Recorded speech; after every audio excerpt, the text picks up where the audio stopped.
for the Miller's Edge with 4-time SEC champion and 2-time national champion Christian Miller. Once again with Christian Miller taking him down. Here's college football playoff national champion Christian Miller on Tide 100.9 and 12:30 a.m. WTBC.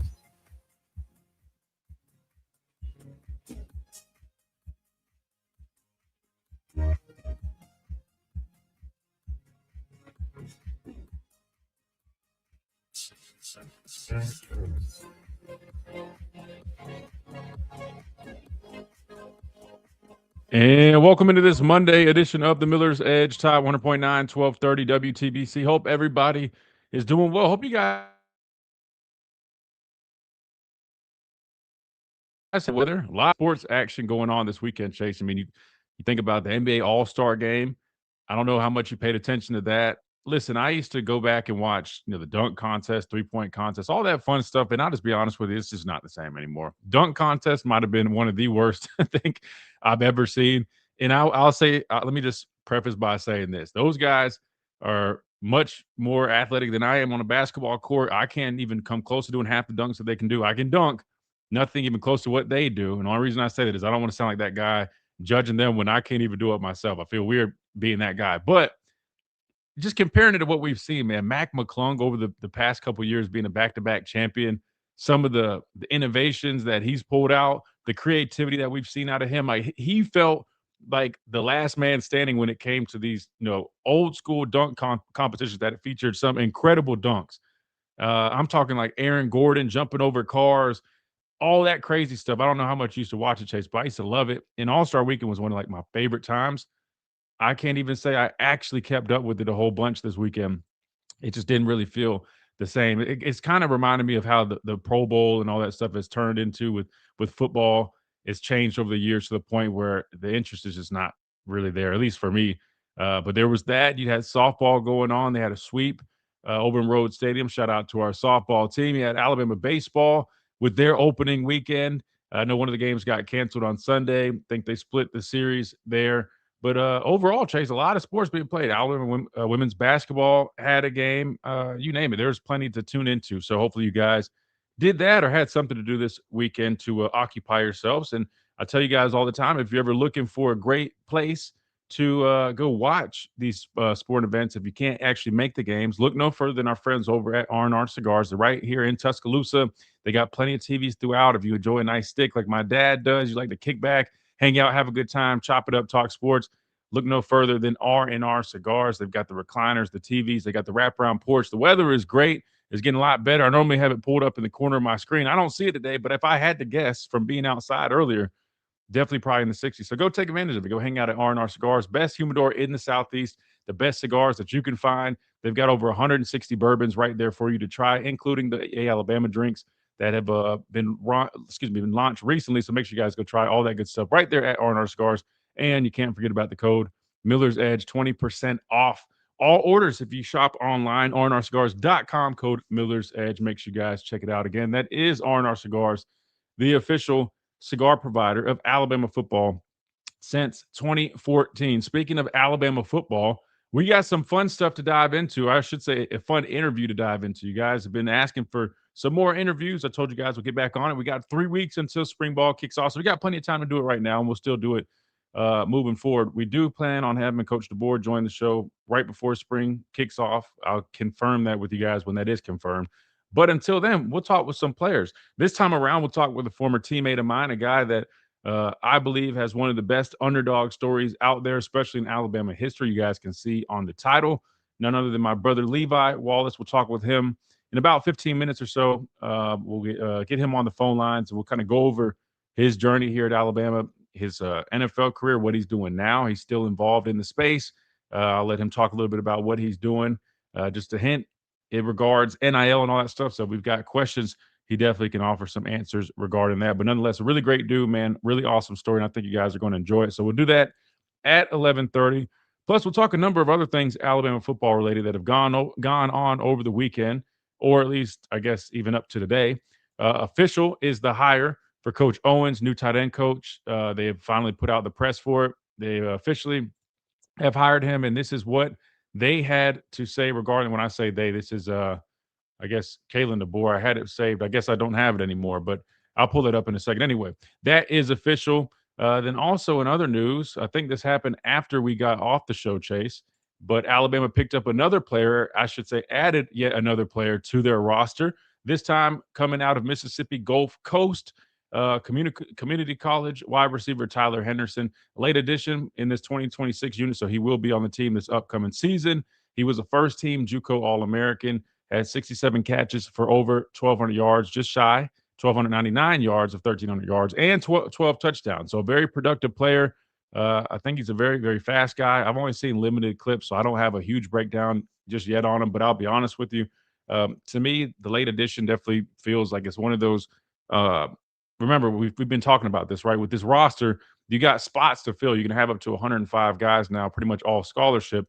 So where you would have had a lot of walk-ons, now you have the luxury of adding players that might have been smaller school guys that are really good players. They're scholarship type guys, just maybe not necessarily Alabama quality to an extent. Maybe not saying they couldn't be, but where typically they would have been a smaller school guy. Now these players will be littered throughout rosters because they are basically taking the places of walk-ons, which you still can have guys that are quote unquote walk-ons, but you get my point. I say all that to say, for a guy that's a late addition that you're adding to just be, more depth in a room that desperately needed it, I like it a lot. I mean, the dude was JUCO All-American, so he's definitely very productive.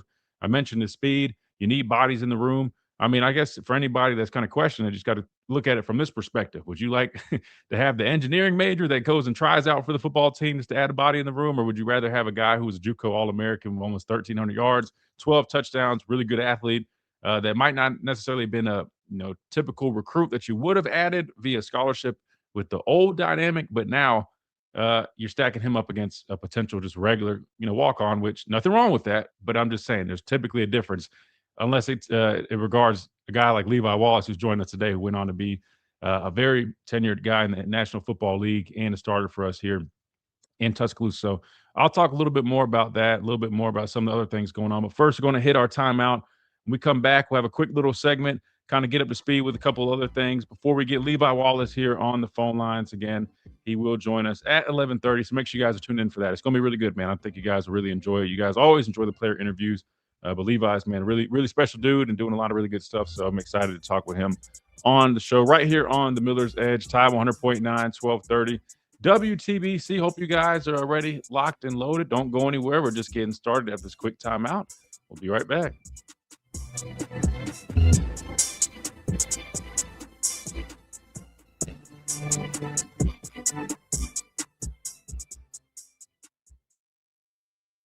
What's up, guys? Who we got in here? Looking like Rick Fox. How am I looking like Rick Fox? Was because I got my hair is not tied back like it normally is. You kind of can see it flowing out the back of the hat. What is it, man? How do I look like Rick Fox? Come on, man. Don't be one of those guys. There's a lot of guys that hate on, I got my naturally curly hair, right? I'm biracial. I got the curl texture that, it's kind of nice to let it be natural and hang out a little bit. Everybody's always try to, oh, you got the Jerry curl, oh, you got the juice, whatever. I'm like, nope, it's natural, honey. It's not that. And I used to think I think they're just hating on me, man. Don't be that guy, From. Come on, man. Just listen. You gotta enjoy it while you can, man. Some people don't have luxury of still having their hair, man. You gotta enjoy it while you can. Charlie Murphy. All right, come on. All right. Come on now. Come on now. Jeremy, really? Charlie Murphy? All right, now come on now. Rick Fox. I'm like, okay, all right. Charlie Murphy. Now that's almost an insult, man. Come on, Jeremy. Come on, man. That's crazy. Let me pull Charlie Murphy in the hold on. It's when he was dressing up as who was he dressing up as when he used to do those I'm drawing a blank. Yeah, I see y'all got jokes today, huh? Y'all got jokes today. That's crazy. I'm trying to think. When I was young, man, I used to get hit with Corbin Blue all the time. I don't know if you guys remember him. I never was in the High School Musical, but when I was younger, I used to kind of just have like my hair just kind of flowing. I ain't tie it back like I do now. And they used to hit me with Corbin Blue all the time. I used to be at like the neighborhood park, like the basketball, like the rec gym, and that was my nickname. Yeah, it was on Chappelle's show, but I'm saying wasn't he It was Prince, right? When he dressed up like Prince. Y'all are wrong, man. Y'all are wrong. This is what y'all are doing to me today on a Monday. I bring you guys a nice interview lined up that you guys always ask about, you always get excited about, and that's how y'all do me today? Come on, man. I guess dang, the goatee is close now. I don't connect mine. See, he's got some eyeliner on too, little bit darker skin, but yeah, I got all right. Touche. Y'all are wild, man. I feel like there's another one. Now that I tie my hair back, which I don't have the same hair as Roman at all, but people say Roman Reigns, probably just because of the tattoo a little bit too. I feel like there's one more I'm forgetting, but anyway, I get it, man. Y'all got jokes today. Fair enough. Touche, man. This is what we should do. So the people that want to joke, what y'all should do is y'all need to make sure y'all got a profile picture of y'all selves. That way we can zoom in and we can start comparing y'all, see who y'all look like. You know what's funny? Jason Momoa was the other one. I feel like somebody's only like Aquaman or something. Somebody say that like, look the dude from Aquaman or something. Which I don't know about that, but I don't know. Yeah, but wait, hold on, Wayne Brady. Hold on. All right, okay, all right, Wayne Brady, bro. What, bro? Wait, are you saying maybe my dad? You say my dad looks like Wayne Brady? I sure as hell don't look like Wayne Brady. All right, y'all done lost y'all's mind on that one. Wayne Brady. Maybe my dad, man. Maybe my dad. Me, no.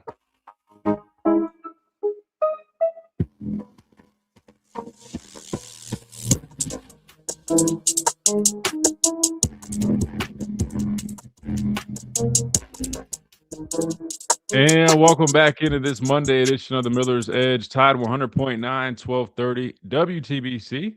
All right, let's dive into this Monday edition since the chat here has jokes, man. I mean, first I look like Charlie Murphy when he was at like, what was it, Rick James or not Rick or Prince or whatever it was.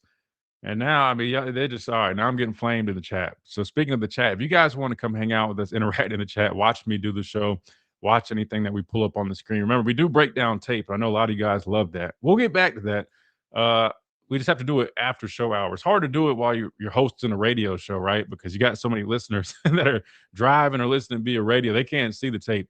So we'll just plan on doing that maybe afterwards. But in the meantime, we will keep up with the interviews that we got planned. Again, today we got Levi Wallace jumping on here in about 7 minutes or so. We'll talk with him. If you guys have any questions for Levi, drop them in the chat, or you can drop an app message, and we'll try to get those questions asked for you guys. Again, if I know you guys know who Levi is, but I'll intro him when he gets on here. But he originally walked on here. He was the class ahead of me, but we were teammates for I want to say 4 years. He left in 2017, the year before me. But Levi originally walked on here, man, then ended up earning a starting spot. Remember, he was going back and forth, him and Trayvon Diggs, because Trayvon Diggs initially started off as a receiver. We moved him to cornerback. Coach Saban liked him a lot there. Obviously, knew what he was doing. Trayvon has gone on to be a Pro Bowler and lead the league in interceptions. I know he's been banged up a little bit, but anyway, they were kind of splitting some time, and then Levi ultimately pretty much beat him out and ended up being a full-time starter. Played well enough to get an opportunity in the National Football League, where he went on to play for, I want to say, about 8 years or so, where he just now recently has retired and moved on to his next career that we'll talk a little bit about as well. So if you guys got any questions for Levi, please drop them in the chat or the app inbox on that Tide 100.9 app. Completely free to download if you guys haven't already. Make sure you guys check that out. All right, so here we go. Now, all of a sudden, I'm seeing all the things that I actually saved. I don't know where they had been, but there we go. That was the other thing I was going to mention. You guys know I'm not a reporter. I don't like reporting on stuff that's just not really like, in my opinion, news worthy. I guess this is kind of, but you guys know. But anyway, one thing did happen over the weekend. A lot of people were concerned when Alabama receiver Latsier Brooks had posted a picture to social media. I believe, I think it was taken down, but he was in a neck brace. Looked like he was maybe in some hospital setting. Again, I'm just going off of the picture. But long story short, he was involved in a car wreck. I'm sure everything is good from what I read, it was all just precaution, and he should be good to go. But obviously, that was a jump scare to a lot of Alabama fans when they see one of their prized young players post a picture of himself in a neck brace. But I'll just say this: I mean, the fact that he posted a picture of himself should have told you. I mean, the dude's more than likely okay. He posted it to his Instagram story, but definitely a little bit of a scare for a lot of Bama fans because he's a guy that a lot of people have a lot of high expectations for this upcoming season, Chase. So that was a little scary, but should be all good to go, and hopefully he's all ready to go in about 3 weeks when they start spring ball. The other thing was Coach Owens. Now that it is official here in Tuscaloosa, we got a couple of the quotes from both him and Coach DeBoer. Starting with Coach DeBoer, it reads, Richard Owens possesses a diverse skill set and a knowledge for the game that he has grown over time as both a player and a coach. His background will allow him to contribute not only to the success of our tight ends, listen to this, is a big one, but also to our offense as a whole. He also has a familiarity with our staff and the Southeast region that made him our top choice to fill this role. So it sounds like we kind of were in the minds of Kalen DeBoer when we talked about this hire here on the show because we listed off all those things, right? The background at UAB, that's great in terms of recruiting purposes in the Southeast. You check that box. Some familiarity with the staff. We talked about him both working with Coach Ellis, and I also think Kane Womack, if I'm not mistaken. You check that box. There should be a little bit of a, I don't know, connection there, so to speak. But what I took away from that press release, Chase, the biggest thing was, I always try to read between the lines, whether it means something or not. I just feel like it's worth trying to do. I don't know. It's entertaining at least. When Coach DeBoer says his background will allow him to contribute not only to the success of our tight ends, but also to our offense as a whole. That to me feels like he's checking a box where I personally said, hey, they hired him from Louisville where he was a offensive line coach. We know he played tight end, so he can develop guys and coach, those guys respectively. Like he played the position, played it at the highest level. We're good there. But in terms of what he can bring and what he offers to this coaching staff, in terms of his background, I thought was really impressive, and I like the idea. I know tight ends also have to be involved in the pass game and all that good stuff. Again, his background as a player covers that, but I was really more intrigued by his background as an offensive line coach and wondering, hey, yes, we're hiring him as a tight ends coach, but how much will they allow him to have some influence, another set of eyes and ears to just have some say in what we're doing in the run game, which desperately needs to be fixed? To me, this quote pretty much answers our questions about that. Hey, are they going to allow him to have some more influence outside of just being a tight ends coach? That's literally what it says in the quote. So it to me was I don't know, just gave me a nice feeling to know that all right, we're taking this run game thing serious, and we're actually being intentional with the guys we're bringing in. We're not just hiring buddies, but we're hiring people that we feel like can help us improve an area that we desperately need to fix. And I think that's about all you can ask for right now. So now what we say is the hay is in the barn. You got your coaches figured out. You went out and got a number of players that you feel that they can hopefully help you out. We'll have to see how it all comes together, and we'll know that in about 3 weeks or so when spring ball kicks off. In terms of Coach Owens, what he had to say, this is what he mentioned. He said, there's no greater stage in college football than the SEC. I'm honored to join Coach DeBoer's staff and work alongside a tremendous group of colleagues. I'm going to pour everything I have into Alabama and upholding the standard of excellence here. Roll Tide. So, well said from him. Well said from him about everything you would expect, man. Compliment the conference, the program, the history. Good deal, man. Looking forward to seeing Coach Owens get into action. So that was the latest there. But again, we now know it's all official. Staff is pretty much complete. Speaking of staff, we did lose a very prominent member of the staff. I don't want to leave this one out. Not an on-field coach or an assistant, but Kerrigan, who has been in charge, I think, with recruiting, and I can't remember the exact role. I'll try to pull it up, but for the past 7 years, she announced that she will be moving on. I don't think she announced where she will be going, but she did put a post that said, "After 7 years, I leave Tuscaloosa with nothing but gratitude. Roll Tide forever." A lot of people might just see that, not recognize necessarily who she is or what she's done, but she's been very instrumental in terms of recruiting. And you're talking about the relationships with families. You're talking about putting on the events and basically kind of helping set up all these visits and everything that you like when they have the events for the families and the parents and we're coordinating everything. I mean, she was a huge piece of that. Worked alongside Miss Kimball, Miss Ashley, and that's definitely going to be a big loss. We'll see kind of what direction she's going and who they're bringing in to replace her, but definitely going to be important because you can't sleep on these people that are behind the scenes that do a lot of the work that you might not necessarily know, but they definitely are big pieces. So best of luck to Kerrigan. Again, I don't know where she's going. I just know she's been here for a while, but she's been phenomenal at what she's done. I mean, everybody speaks so highly of her. She does a really good job, and wish her nothing but success in her future endeavors, wherever that may be. So let's do this, Chase. Let's go ahead and hit a timeout. When we come back, we should be joined by my guy Levi. I think he just called in. Yes, he's ready to go. When we come back, we'll be joined by former Alabama cornerback, Alabama legend, and NFL vet Levi Wallace right here on the Miller's Edge, Tide 100.9, 1230, WTBC.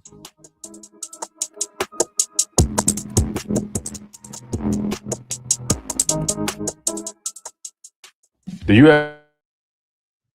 All right. Let's get this ready to go. Let me get Rick James off my screen. Wait, hold on. Rick James isn't the same one. The Prince skit is different than the Rick James skit. I think I'm combining the two.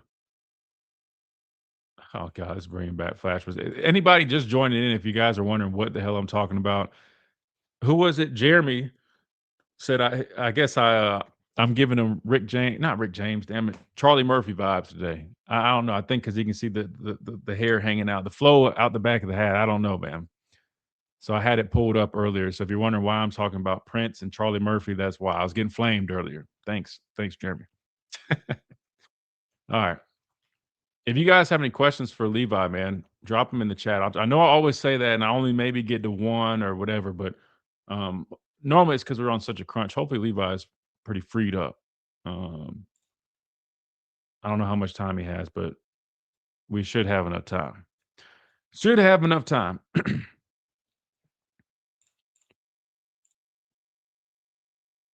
Yeah, no, you got me. You caught me off guard, Jeremy. All right, now the five finger say. Wait, is that was the Rick James thing? Soul Glow. Okay, all right, Mike. All right, come on, Mike. You can't jump in on it, man.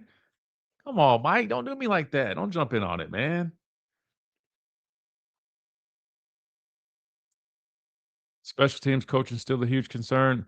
Well, I think that ship sailed, guys. I mean, at this point, that would be. I mean, I just think it's a little late to be trying to make a change at this point. Okay, all right, hold on. Devon Dudley, hold on, guys. Wait. Y'all have to distinguish who we're talking about here. Devon, if you're saying my dad, I got you. Devon, there's no way you think I look like Devon Dudley. Listen, I love the wrestling reference. You guys know I'm a big wrestling guy. I love wrestling. But come on now. Devon Dudley? Hold on.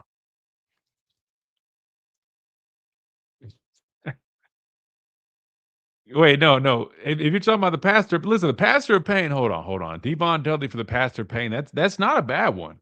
That's we used to always say we used to call him TD Jakes, because the pastor thing. Um, hold on, y'all gonna knock me off. I'm over here trying to get ready for Levi to jump on here. Okay, all right. To be fair, that kind of looks like the pastor of pain. That low key kind of looks like the pastor of pain. So if hold on, let me pull. If you guys forgot what the pastor of pain looks like, um, y'all, I'm supposed to be paying attention. Y'all see, y'all over here. Now this is an old picture when he was working at the news station. This y'all wanted to see. He always talks about his background. Remember, he did sports casting for years. Uh, so that's Pastor Payne, and there's our guy Devon Dudley. So I mean, that's not far off. Okay, it's not far off. So you might have accidentally stumbled upon a really good one, Carson. All right, hold on. We're coming back here, guys. Let's lock in, man. Let's lock in. We got Levi on here, man. Let's lock in. I got to intro him. Here we go. Let me get a good picture. I got to do my guy right. That's a fire picture. There we go.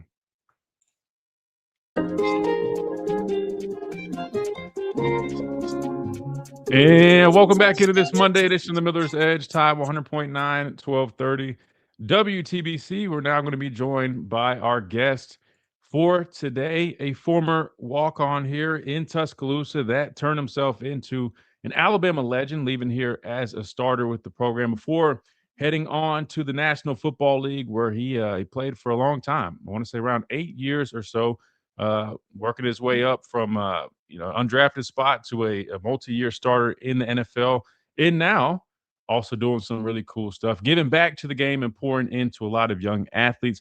We're joined by none other than my brother, Levi Wallace. Levi, welcome in, man. First time here on the show, man. I'm glad to finally get you on here. How's everything going, brother? Man, one, thanks for having me, brother. It's a long time coming, but I appreciate you. Everything's going good, man. No complaints over here in this sunny weather out here in Arizona, you know? Hold on, but listen, hold on. What's up with you people from Arizona always bragging about the weather? And then this is why I say that. We got a great listener here on the show who lives in Arizona, by the way. His name's Smitty. And every time he calls, I kid you not, and you can ask our listeners, he always mentions the beautiful weather in Arizona. So there's something about you guys that love to show off and brag about it. I'm not mad at it. I'm sure it is nice, but I will say we're pushing 60 degrees down here in the south, so it's not too bad, but fair enough, touche. I mean, I would probably brag about it if I had it too. Does it ever get cold there, like at all? Today's actually a cold day. I'm not going to lie. Today is cold. We are sitting right now at 64 degrees. Wait, hold on. 64? All right, this dude. Yeah, so you got jokes like the chat, because earlier in the chat, I don't know how it came up. They called me Prince for Charlie Murphy when he was acting like Prince on the Chappelle show, and then now I'm getting I'm getting flamed by my chat today. So I guess everybody's in a joking mood, which means everybody's in a good mood. So we'll take it. On a serious note, though. Levi, we've had a number of guys on here, former players. I always like starting kind of about, going back, taking us back a little bit of, talking about your journey, kind of how you got to where you're at and everything that's kind of gone on, but in between. So I want to start there because obviously we crossed paths here in Tuscaloosa, right? We met here as we were teammates and got to know each other and became great friends. But talk to me a little bit about where you started, because you got ties to Arizona. You're from out there, but then you come to Tuscaloosa. Talk about why you came to Tuscaloosa and what brought you here in that mission to walk on here at Alabama. So, yeah, honestly, I didn't go out there for football. I just went out there because my education was free. Both my parents were in the military, and my dad's from Tuscaloosa originally. And so I was able to go out there on his GI Bill for free. And so I just went out to be a student, be a kid, and go to school, make good grades, get a degree, and keep it pushing. Honestly, I mean, I grew up playing football, from the age of 5, and I always loved it, but, it was like maybe this is not in the cards for me anymore, and so I keep it pushing. And then I started playing intramural football and was out there doing my Dougie against, frat guys and regular Joes. And, the idea was, Levi, you're too good to be out here. You need to try to walk on. You need to, whatever. And it honestly wasn't until my freshman year when we had that kick 6 against Auburn. And I was like, man, I feel like I can go out there and, make a difference, bro. Because, growing up as a big Alabama fan, I care a lot about the Tide, with my dad's ties to Tuscaloosa. And so not being a part of it while being on campus just felt wrong. And I missed the game. I missed the camaraderie. I missed the teammates, et cetera, et cetera. And so, yeah, I just kind of decided, you know what, I'm already here. I might as well go out here. And if I'm not good enough, then at least I know. But if I am, then, it'll go down in the books as something special. So I just took a chance on myself and ended up walking on and doing that little workout that they had us doing and that I killed, and kind of made a decision. They asked me if I wanted to play receiver or DB. And then you got guys like, Amari Cooper and DeAndre White, Christian Jones. I'm like, I don't think I'll start over there, And then plus they had Calvin Ridley coming the next year. And it's like, all right, maybe I can try it on defense. And defense wasn't easier, with Marlon, Christian Jones, Anthony Averett. I mean, Minka was planning on coming. So it's like, all right. But I do like to hit, you know what I mean? And so at least I'll be able to be in front of Coach Saban a lot more because he works specifically with DBs. So if I'm going to be great at something, I could be great in this because I know he'll be coaching me directly. And yeah, man. I mean, like you said, we ended up meeting. At that point, I mean, you could tell the rest of the story. We spent the last 3 years together. And had a great friendship and won some really great games out there. Absolutely. But wait. Let me go back for a second. Hold on. So you're telling me, because I don't even think I knew this, man. You're telling me you just were playing intramural because you got here a year before, me and Jamie did. I mentioned Jamie because, we're all, best friends. But you tell me you were just playing intramural and then you just decided to say, I'm gonna just walk on this for fun. So you didn't have like initial plans that you were like, oh, I'm gonna walk on and I'm gonna, with aspirations to go play in the NFL. You just were saying, oh, I mean, I'm crushing the competition in this intramural league. So let me see if I can go have my hand to play with the big boys over at Mount Moore. And you just went to a tryout. That's how that happened. That's how it happened, man. I mean, like I said, I grew up playing football from 5. So it wasn't Right. like something like, oh, like I'm like, no, I can play football. Like I knew that. You know what I mean? Fair. Honestly, just not a lot of kids from Tucson get looked at. I mean, now they are with Lathan Ransom at Carolina, Bijan Robinson, obviously. And so Tucson is starting to finally get put on the map. Phoenix is like huge in football. But we just didn't get a lot. Even Demetrius Flanagan, who's with the Giants now, And so I was like, okay, like I know I can play football. I just didn't have the opportunity. So if I'm already here, I might as well just see, like, instead of trying to, I feel like I could have walked on anywhere. Obviously, if you walk in Alabama and you make it, you can walk on anywhere. But like, if I'm gonna do it, like if I want to like dedicate my time to football, I might as well do it at the best university on earth. You know what I mean? And go against the top of the top, the best of the best, and they're gonna make me better. And so. Yeah, it was just one of those days, like, all right, bet. Like, I'll do it. Why not? I had a conversation with my pops, and he was like, yeah, man, like, I always thought you could play, And I was like, all right, yeah, let's do it. Why not?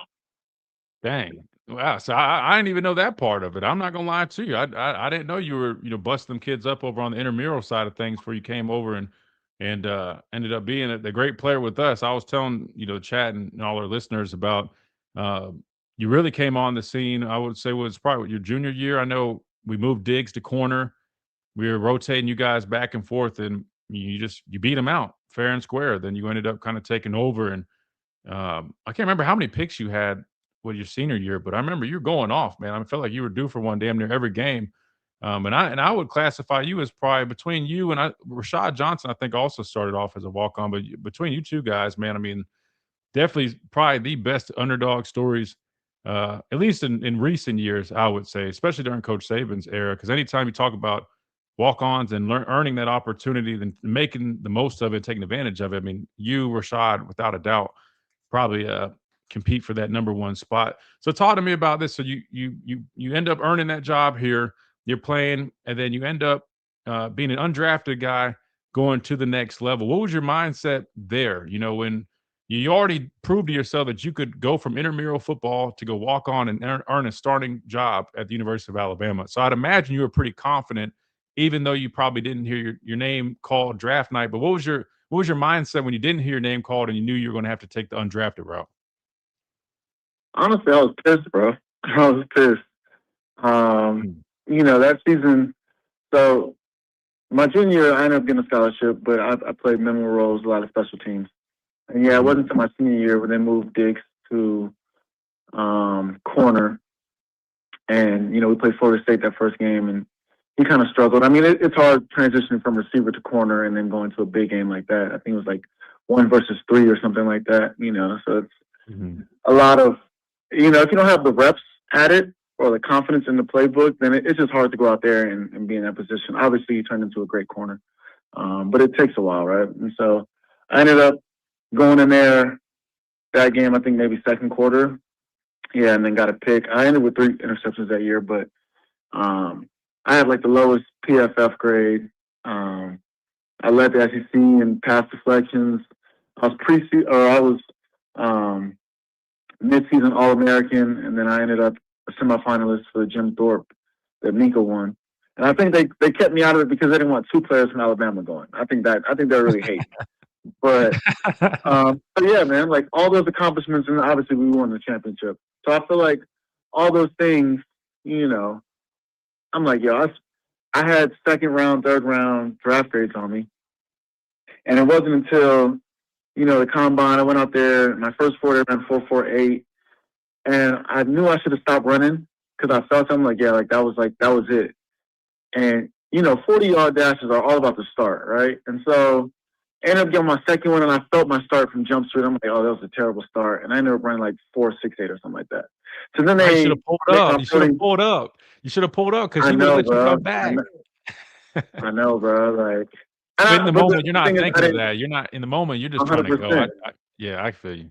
100%. And so they averaged me like a 4.63, and I'm like, well, listen, you go back and look at the tape. No one has ran away from me all year. You know what I mean? Like, I'm step for step for everybody. So if you think I run 4.6, like, go back and watch the tape. But whatever. I'm like, and that's what I told a lot of coaches. I'm like, yo, you go back and watch the tape, man. Like, we're playing football. This ain't track. You know what I mean? Yeah. And so I think that dropped me down to being undrafted. So I was pissed, man. I was pissed about it. I honestly went into training camp with a bad attitude, and I think that initially messed me up and ended up getting me cut because I felt like I was better than a lot of the corners that were out there that we had in Buffalo, at least enough that I should have made the team.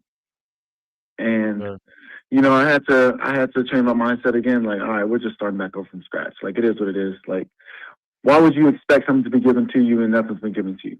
So after I got cut, I got signed back to the practice squad, and I started chipping away again. And honestly, I had to go into a different mindset of being a different corner. At Coach Saban's defense, a lot of press, a lot of man-to-man, which I excelled at. Going to Buffalo is a lot more cover 4 and zone and a lot of backpedaling. And so I had to strengthen my legs and learn how to read routes from off and not just pressing, et cetera, et cetera. And so it really challenged me going up to Buffalo to be an all-around corner and a complete corner. And honestly, it wasn't until like week 9. And, that's the same year that Vontae Davis retired at halftime. Wait, hold on. Crazy. I hate the detour, but what the hell happened with that? Do you have any insight on did he talk about before he did that? Like at practice, like, hey man, I'm just not feeling this no more. No, I mean, I think it started with preseason. I think we played the Bengals and John Ross was out there, and he had the fastest 40 at the time, and he ran right past Vontae, in preseason. And I think that like kind of clocked in his head was like, all right, maybe I can't run with these young guys no more. But then we went out there and played the Chargers, and I forgot who they had. But yeah, it was kind of similar. And I think they had like Mike Williams and Keenan Allen, and yeah, man, he figured out like, man, I can't run with these young boys no more. And there's no need for me to even continue to try. And so at halftime, he was like, yeah, I'm through. I mean, Tre'Davious White tells the story the best if you look it up on YouTube. Because he says it in his voice. And we sit on the bench and like we just all in disbelief, I bet. But, that's nuts. I mean, like he legit. So he never came back, right? Like, did he come clear his locker out Tuesday? Yeah. No, he cleared his locker out that day.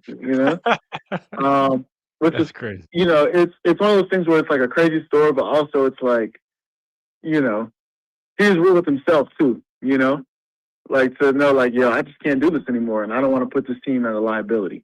You know what I mean? On behalf of myself. And so, as for some people who didn't respect it, there is something to respect. You know what I mean? Maybe it's like, hey, coach, put somebody else in there. Like, I'll be a backup, and I'll finish out the game. But yeah, I think it goes both ways. Yeah, no, I mean, I see what you're saying. He kind of went out on his own sword. I mean, I don't know if it's an unprecedented thing. I mean, I'm sure it's probably happened before, but that was just kind of wild. I mean, I can only imagine y'all just like, do what? I mean, because we're talking about it's the NFL. I mean, like we're talking about big money, 100%. Big checks. I mean, like It's not very common, but I totally understand going out on your own sword because I mean, when I walked away from it, I had the same thing. I mean, I had plenty of opportunities to keep playing. I just walked away from 'em. So I from that perspective, I totally understand. I do respect that. That is kind of a wild story. Halftime, a little bit different than in the off season. But you did talk Right. about the Buffalo experience, and you went on. You played with Pittsburgh. You played in Denver. Was there any stop that you had, Levi, that you think like was your best stop? Whether it was how you played or just like I guess the locker room, or what was your favorite stop? Because I mean, I know a lot of guys like playing for Tomlin. I know there's been a lot of back and forth recently with the whole Ben Roethlisberger stuff. Some guys kind of coming out and saying, "Hey, man, he's a piece of crap." Did you play with Ben when you? I know you came after he left, but I was going to ask. I mean, your time with Tomlin, I heard he's a pretty cool coach and a good franchise there. Yeah. So I think the best organization I played for was the Bills overall. Or let me not say organization. The best team I've been a part of was the Bills. I really love the locker room. There's nothing to do in Buffalo, so everybody's at each other's houses. So that was the camaraderie was unmatched, and you can see it. I mean, even to this day, you can see how the every year Buffalo their team is just so close knit because there's nothing else to do but be close, and everybody's like best mans at each other's weddings, and like there's godfathers now, and it's just like it's just Just fine. a great culture to be a part of in Buffalo, which is hats off to McDermott and the culture that he put into that locker room along with Bean. I mean, the guys they brought in, I mean, really great guys. And so I think that's probably the best team. Personally, my best career was my first year in Pittsburgh, where I had 4 interceptions. Mhm. Um, and that was tough too because I came in the same situation where I was behind um, Akilo Witherspoon, and he ended up getting hurt. And then I ended up dealing with some injuries, and I had Bell's palsy. And but after the Bell's palsy, then they brought in another corner who ended up getting hurt. And after that, like I kind of just took off and felt like I had an interception almost every week, or my hand was touching the ball almost every week. Mhm. And I had an opportunity to pick off Josh back in Buffalo, which was cool, even though he bombed me for like a 99-yard touchdown. So it was just like, things I can laugh at now, but during the time, I'm like, dang, I can't believe I gave that up. But then I was able to get an interception. So, um, yeah, man. But then you have the Broncos organization, and you just see what they did this past year. They're going to be a great team for years to come with their front office and their organization. You can tell that organization cares about the players, and they want to give the players the best of the best in every opportunity. You ask for it, they give it. You know what I mean? And you can tell just that city, and that's a fun environment to play in as well. So I've been blessed to be a part of some great teams, and even this past year with Jacksonville, I was only out there for a few weeks before I got injured, and ultimately decided to retire. But that organization, I mean, obviously with Liam and what he's been able to do in 1 year, take the team to honestly like the laughing stock of the league to a real team with a real defense and a real offense. And so, I mean, kudos to them. I've been blessed to be a part of some really great organizations for sure. No doubt about it. Yeah, no, and then a great career, by the way. I mean, along with I think 7, 8 years total, and a lot of really solid production. You mentioned, like you mentioned, some really good stops during your career. Played with a lot of great players. Played against a lot of great players. So definitely some really impressive stuff. Levi, I know we've been on here a minute. I only got a couple more minutes with you because we got to hit this top hour break. But I do want to ask you, like I ask all our former guys before they get out of here, just kind of their thoughts on because you now let me preface by saying this: you now work with an agency, you deal with some NIL stuff, so you're heavily involved in the college scene. This time around, you're working with players and representing those guys. But I want to ask you and get your thoughts on Alabama and where Alabama's at right now, just from your perspective, just being able to watch over the years. I know we've had Coach DeBoer here 2 years now. A lot of people definitely very supportive, but then you hear some people that still are kind of not really fully, I guess, sold just yet. It just depends on who you ask and their perspective. But from your perspective, Levi, I mean, where do you feel like we're at as a program after second year making the SEC championship game? Didn't play well there, but we made it to the college football playoffs. Week one, a round one win over Oklahoma, pretty bad loss to Indiana. Just what are your thoughts on the program and kind of how it's going right now? Yeah, I think, compared to Coach Saban, I think he got there in 2007, right? And then won in 2009, so 2 years after. To see where DeBoer was at, I mean, one, it's not easy to follow Coach Saban, but also, two, the landscape has changed of college football with all this NIL, right? And so you can see it. I mean, all teams are even now, right? And it's just a little different. I mean, like you said, kudos to him in his second year. Going from the season he had in his first year to SEC championship to going to Oklahoma and beating them on the road in a hostile place, down. You know what I mean? And then ultimately you lose to Indiana, who obviously won the championship this year, but that team in Indiana was special as well. With the Heisman Trophy winner. And you can just tell about their discipline, that they had. So, I mean, that's a great program with a great coach as well. And so I think, they're trending in the right direction. I think we've just been so spoiled for so long that it's just so easy to just, try to get rid of a guy like DeBoer. And I've had the pleasure of meeting him once, and seems like a really great guy. I mean, everybody talks highly of him in the building. And so I think Alabama is on the right track. I think it's different landscape, you know what I mean? And especially with players leaving each and every year, looking for more and more things. I think also too, you have to take a look at just the landscape of football and the players as well. Because nowadays you have to retain players for year to year. Same thing in this agency world. You have to retain players year to year. It's what can you do for me now? You know what I mean? Which is like, hey, there's no more development. And you can see that like with the University of Miami, for instance, and recruiting their quarterbacks. In the last couple of years, you get Carson Beck, who doesn't need any development. You take him to the championship. They get the quarterback from, where was he from? Kentucky, right? And he doesn't need any development. So that's like, it's a different landscape, right? And so there's no development where we had to develop, like myself, I didn't start to my senior year. You had action, but you weren't like a real starter until like later on, you know what I mean? Where you develop behind guys. Everybody's transferring in and out. So it's hard to develop the players in a system and keep it consistent. So I think what he has in the landscape that it is now, I think he's doing just fine. Alabama's on the right track. I know our standard is championship or bust. But I think people have to understand that college football is a little bit different than what it was before. No, I think you're spot on, and I think that's the right perspective to have. And I'll say this: I think it's also fair to, because here's my thing. Only thing I would say is just the fashion in which we've lost a couple of times. I think that would probably be the one disappointing thing I can say. Which, like you mentioned, it's hard to put it all on one person. We know a lot of times, coaching is kind of that when you're talking about an identity of a team. I mean, that's going to fall on coaching, but like you just said, it's kind of hard to really establish your culture and standard the way you could have back in the day when you were able to really just have that cultivating year after year while guys were still waiting and developing behind the scenes. Now that looks a little bit different. And then you even mentioned, you work with a lot of guys, and it's slight, it's just honesty. I mean, the mindset of players is a lot different because some of these guys, I mean, they're going off year by year basis. They're trying to have a great year so they can go to the next spot and the next spot. And it's just a lot different. But nah, really well said, man. I think that makes perfect sense.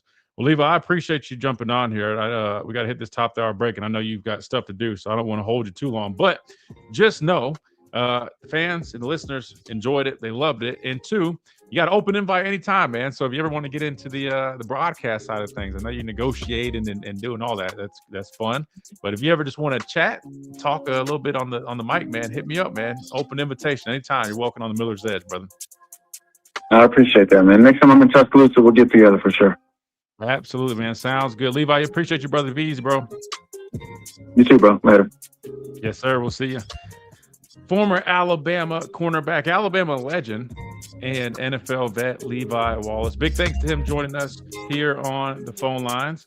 And we'll definitely get him back on more often, man. Levi's, like I said, great dude, man. Very, very well spoken and offers a great perspective. And next time, we'll ask him a little bit more about this whole NIL space because he is working with CJ Mosley's agency right now. That's his new career path. So he can offer a lot of information on that as well. I just knew we only had a certain amount of time, but glad I could catch up with my guy. Levi for a little bit here on the show. But now we got to hit the top of the hour break. When we come back, we keep on rolling. I'll open up the phone lines to you guys, 205-342-9904. If you guys want to jump in on the action and talk as well. Right here on the Miller's Edge, Tide 100.9, 1230 WTBC. Quick timeout. Don't go anywhere. We'll be right back.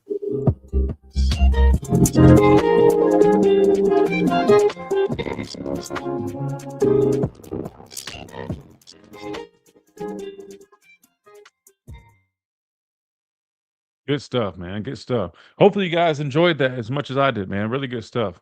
And we got to ask him a whole bunch, man. Sometimes I hate it because we don't really get to dive into everything I wanted to get into, but I thought that was really good stuff, man. W. Levi in the chat. What was the thing I was about to hit? Somebody just quote tweeted us. What did they say? What did he say? I really think this kid's going to be better than people realize. He's talking about, it's our tweet about Tompkins that I put up when I was breaking down his Iowa tape. Now, to be fair, I did lead off, or I think most of these clips were more so examples of my one point where I said liability against the run. And here's, let me explain though. Here's why I put those clips. Is because majority of people, right? Anytime somebody's talking about a player, most of the time they don't really go watch full games. They just pull up highlights. And so what do? They post highlights. For me, as you guys know, when I break down tape, which you guys, like when we do that, I'm not just looking for what you do well. That doesn't really serve us, right? I want to see your whole body of work. I want to see what you do well. And I also want to see what you don't do well, because I want to know what might be an issue for you moving forward, or when you do come here, what to expect. I just want to know what to expect, right? I'm not going to know that if I only watch your best clips. Nobody, no coach does that. No scout does that. So anyway, the reason I put that on here is because if I put up this tweet and I just say, oh, liability against the run, but I put all this highlights, people aren't really going to listen or take it serious. So I want people to understand like why I'm saying these things. There's a lot of people that just use like AI nowadays to like write up a scouting report on players, and it's blatantly obvious when they do that.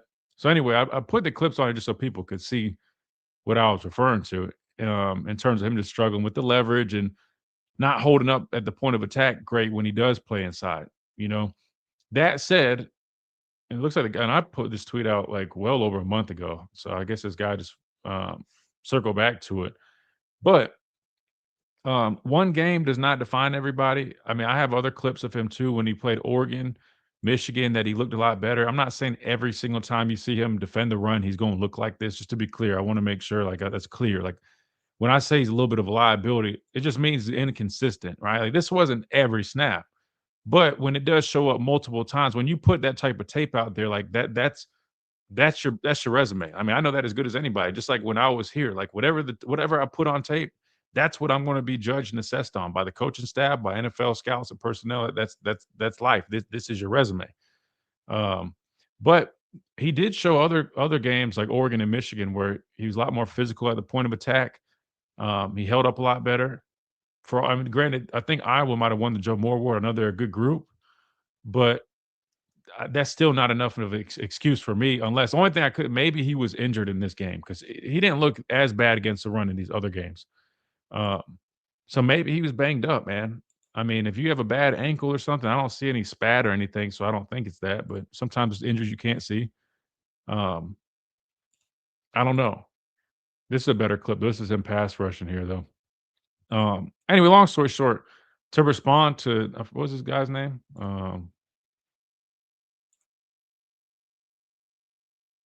We'll call him Diesel. His name's 34 like Diesel. No, I think he'll be better than what you might expect out of seeing in this clip. Like I said, I don't want people to think, all right, this is him going to be. He's going to look like that every snap. I don't think that. I think he's going to get better even when he gets here, because he's a big dude. I mean, if you go back to that picture Jamie posted, he's a big dude. Like I don't know his weight room numbers. I don't know how strong he is. I can just go off of what I see on tape. But I think he can be a good player here. My whole thing was when we first were breaking this down, because remember this was the first game we watched. And I'm not gonna lie, it really scared me, because imagine the first time me seeing, my first impression was this. And then after seeing the other games, I was like, okay, I feel a bit better. I still don't think he's a dominant run defender. I think he'll be serviceable in the run. I think he's more equipped to be more of a penetrator, a guy that can be very effective on movement. But if you're viewing him as somebody like James Smith could be, who also was a penetrator, but James Smith, I mean, he could take on double teams. I mean, he was a powerful guy when he wanted to be. Sometimes I feel like he took some plays off. Um, I don't think that's this guy's forte, but I think some of it could be cleaned up with technique. That's why I mentioned like leverage is really important. This guy's tall. I mean, he's like 6'5". Got to play with better pad level, better footwork, have a better base. That'll help him out a lot. I don't know if you guys have seen some of these clips, but if you go watch, like that drop down technique, some of these guys that play on the interior, man, like I don't care if you're 330, getting, pause. Let me figure out the best way to put this. When you're facing a double team, right, and those guys are on a combo block, even if you're the biggest guy in the world, if you don't have good technique, proper technique, man, it's tough. So you see a lot of guys use that drop. They drop the knee. What's his name from the Seahawks? I mean, he was put on a clinic doing it. Byron Murphy, I think. I mean, go watch that tape. I might be able to pull it up. I think little things like technique and leverage could help Tompkins a lot. And I think he could be a good player. Um, but you guys know the other part of it is the way my mind works is all right, when I look at this roster, I saw what we did last year and I saw the personnel that we had.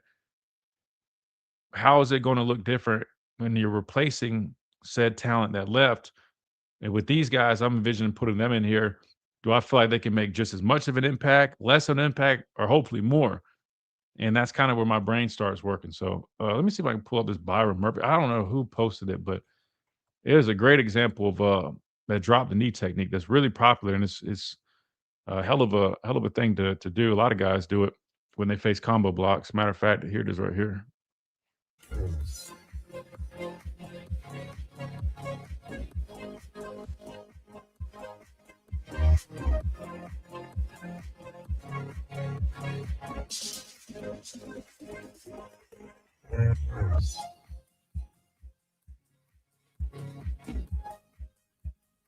And welcome back into this Monday edition of the Miller's Edge. Tide 100.9, 1230. WTBC, big thanks and shout out to my guy, my brother Levi Wallace, Alabama legend, who just joined us on the phone lines. First time joining the show, man. Long time overdue, like he said, but glad to have gotten him on the show and got to talk about his journey, how he got to where he's at. Again, he now currently is working in the agency world, where he works with CJ Mosley's agency, helping represent guys.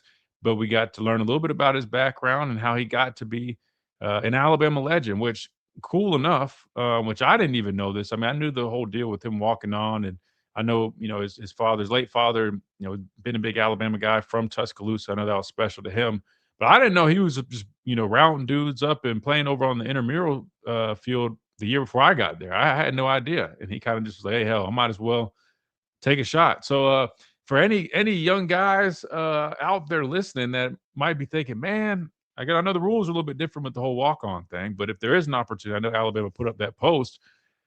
Hey, if you got faith in yourself like Levi does, man, take a shot. Look what that shot got him, Chase. I mean, hell, he went from routing frat guys up to saying, hey, I might as well give my shot. I can ball. And then look where it got him. He ended up being an 8-year NFL vet and now doing some really awesome stuff in the agency world. So shout out to Levi, man. So if anybody's listening that has kids or that might be thinking about walking on, I'm not saying it's going to be easy because it sure as hell is not. There's very few guys that have done what Levi and Rashad Johnson and others have done, but you might as well try it. You just heard from Levi. It's definitely possible to do. All right, hour number 2, we'll keep diving into some football stuff. We were talking a little bit about, during the break at least, somebody had gone back and quoted a tweet about one of the transfers that we got, Devin Tompkins, defensive tackle, and we were kind of discussing that and going over a couple of things there. But we can dive into really about anything and everything. I know I want to go back and talk a little bit about some of the things that have come up recently regarding the wide receiver commit not commit, I guess. I don't know if he signed. Chase, do we know if Tyler Henderson, is he officially signed? Right? I'd imagine so, right? Do you have word on that? That's a good question. Let me look that up right now. Yeah, I'm assuming so, but regardless, the latest addition to the wide receiver room, I know we briefly hit on it, but didn't a whole bunch. And the reason I wanted to bring that back up was there's been a lot of talk going on social media, and I know people have been going back and forth about some of the additions and our roster. So I wanted to bring this conversation back up because I think we've kind of hit on this. I mean, it's not unfamiliar territory. This has come up several times, but most recently, I want to say it came up, and I don't even know if the direct context was about Tyler Henderson himself. Which again, I'll pull up his tape if we can find it. We can watch it together. I've only seen some clips, so I'm only going off of what I've seen. But regardless, when I saw the news, listen, we need bodies, guys. I think when you understand like the new rules and how the scholarship stuff works, you it's easier to process like, all right, you bring in certain guys for these reasons or for these positions. It's not everybody's going to be exactly who, and you're not bringing everybody in to be the next Latzia Brooks is what I'm getting at. And I think sometimes if you have that perspective or that, I guess, thinking process, it does make you go, well, damn. I mean, why would we go after this guy? But I think it's important to remember the new layout.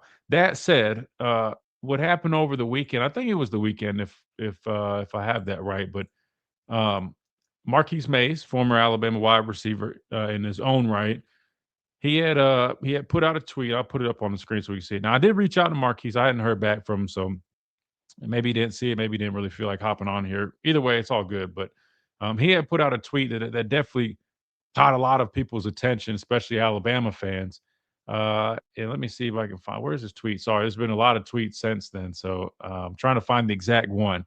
And it didn't single anybody specifically out, but I do know several weeks ago he mentioned a very similar deal, kind of about the guys that we have been bringing in. But most recently, 2 days ago, it looks like this is what he had to say. Now I don't know if it's specifically about Tyler Henderson, but a lot of people just kind of assumed it was. But his tweet reads, Alabama football was truly going on, with the kind of shaking my head emoji. I get putting your own twist on things, but Coach Saban's way worked out pretty damn good for 17 years. To go completely away from it is beyond me.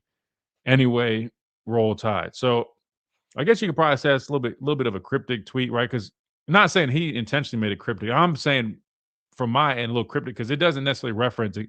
Don't even actually hear say um, anything directly about who he's talking about or what. But then I think there was a follow up, and that was where it kind of started leaning towards the whole.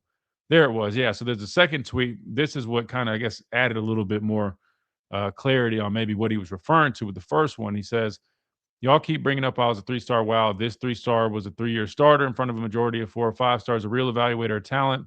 And Coach Saban saw what the media outlets didn't see. Obviously, they get it wrong way more. Obviously, they get it wrong more than they get it right. And correct me if I'm wrong. Maybe some of these tweets he has in between here was kind of explaining it further, but he never mentioned anybody specific. I think what people were doing was they were kind of putting together the I guess the timing of it, right? You had the announcement of Tyler Henderson committing or signing with Alabama as a late addition, and then that was when around the time of this tweet kind of came out. So I don't know if everybody was just assuming that or what, but let's just say that is what he's talking about. Number one, everybody's entitled to their opinion. I'm never going to sit there and like be mad at somebody unless it's something that's hateful, discriminate, or what you get what I'm saying. But I respect everybody's opinion.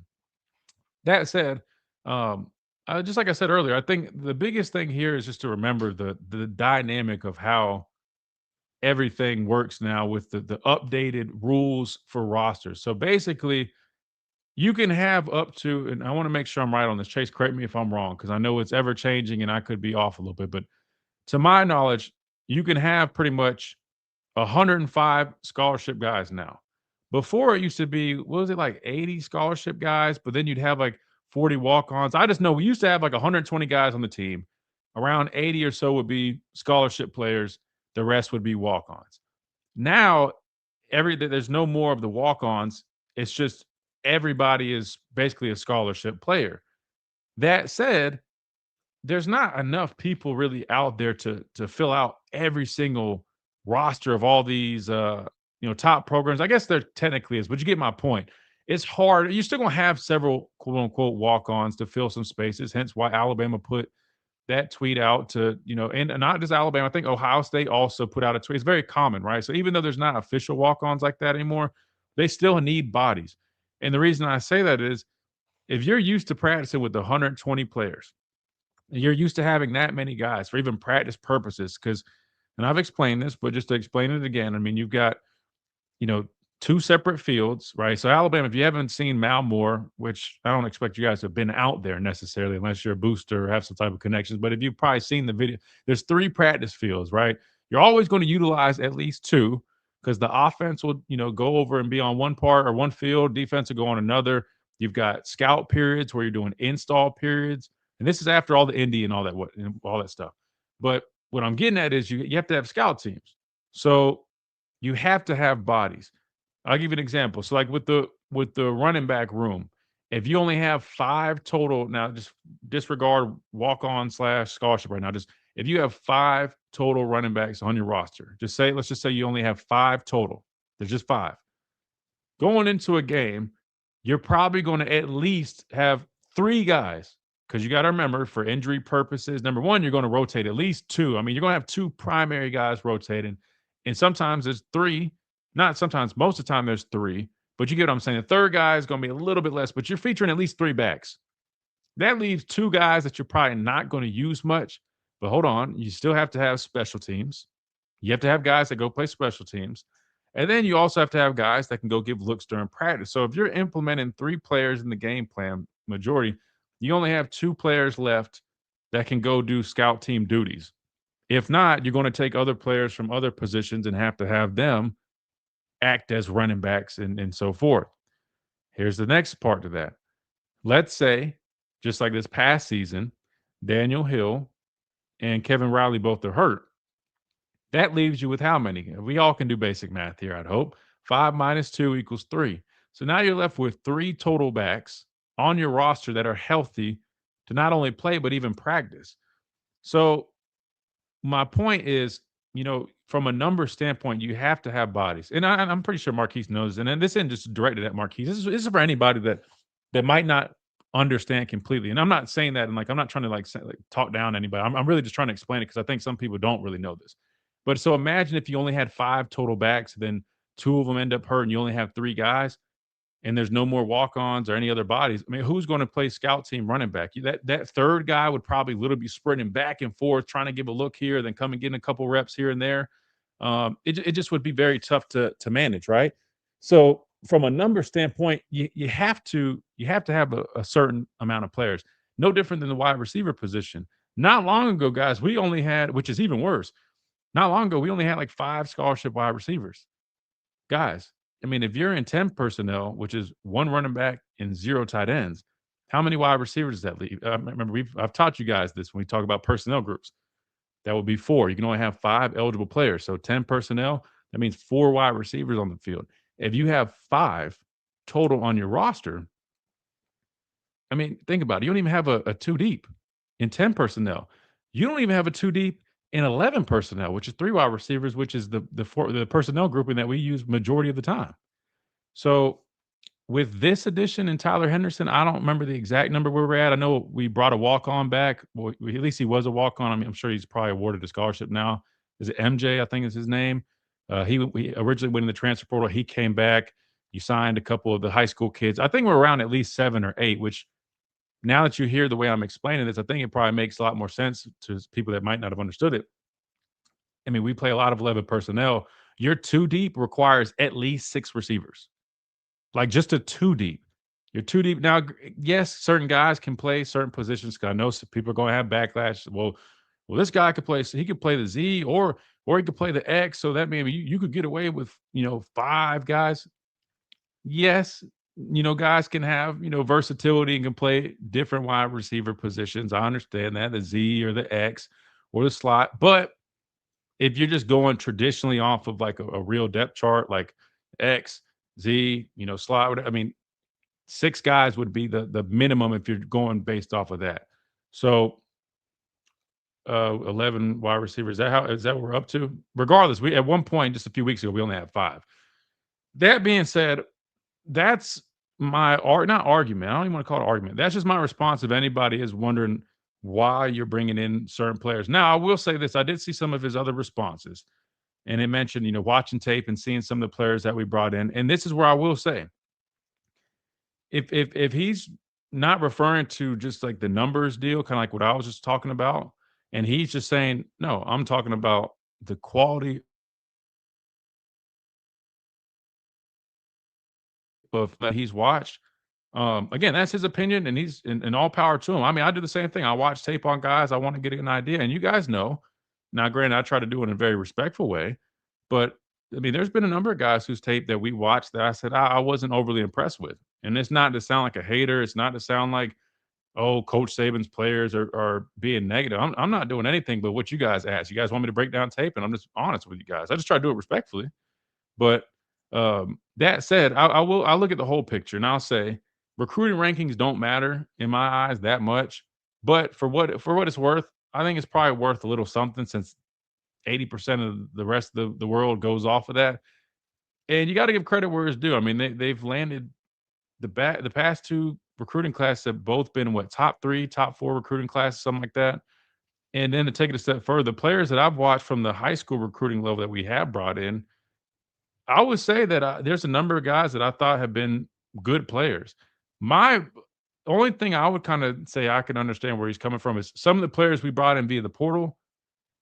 I'm not going to sit here and lie to you. There's some guys that I would say that I didn't necessarily feel like in the past would have been like an Alabama guy, so to speak. Like they would have like, like I think he's an SEC guy, but is he like an Alabama guy, like a guy that I think really could have played here like that? I'm not gonna lie to you. There's a few guys that I don't feel like are true Alabama guys, but I also know, like we talked about with Levi, the landscape's a little bit different and it's not going to be exactly the same. So I guess what I'm getting at, guys, I think both things can be true. Because I myself, after watching tape, I could name a few guys that I could probably say, probably don't strike me as Alabama guys. Or probably, a few years ago, probably wouldn't have been on this roster. But I also understand and respect that college football has changed some and you need bodies. And a lot of those guys that I did watch might not be viewed as, hey, we're dependent on this guy to be the guy, but we view him as a rotational piece that has some potential that we could develop. And hopefully he ends up being a much better player that he has been or has shown on tape up to this point in his career. Like Levi also said, I mean, I wasn't the player that I ended up being like my senior year, top 5 nationally in pass rush production. I was not that player year 2 or even year 3. I wasn't there yet. But by my senior year, I did get there. So I'm not going to be a hypocrite. And I will be the first one to tell you, guys get better. Guys can develop. Just because they looked one way for their first couple of years doesn't mean they can't, grow and develop and be a much better player year 3, year 4, year 5, whatever year. Sometimes year 6 or 7 if you're the guy from Mississippi State. Because I think he just got approved for year 7. So anyway, that was my 2 cents on that. But I'm curious what you guys think about this because I know a lot of people have been discussing Marquise's tweets. And again, I respect everybody's opinion. I wanted him to jump on the show to talk about it, and maybe he will at some point. But those are just my thoughts. Now I'm curious to get y'all's 205-342-9904. Chase, I know I went way over on that break thing, but hopefully we can kind of figure that out. But we'll take a timeout. When we come back, hopefully we can get you guys in on the conversation. I know we got plenty of people responding in the chat, but if you guys want to jump in on the phone lines, please do. We're wide open. We'd love to get your thoughts on this. Right here, we come back on the Miller's Edge, Tide 100.9, 1230, WTBC.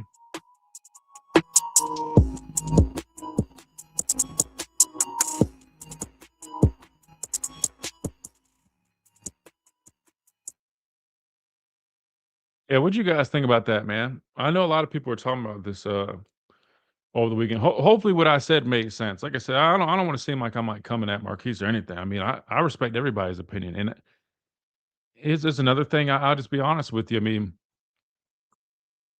I think some of the former guys that might seem a little more critical, I don't think it's coming from a place of hate or negativity. I think, I'm just being transparent with you, man. Sometimes, and I don't expect a lot of people to understand this, but when when you're a part of something, man, and like it means something special to you, and everything that you put into it, and then it just feels like, and I'm not saying this is the case, but if it feels like, man, like, well, we're doing this different. Number one, doing something differently always is going to feel a little, you know what I mean? It's not going to have, you're not going to give you the best feeling.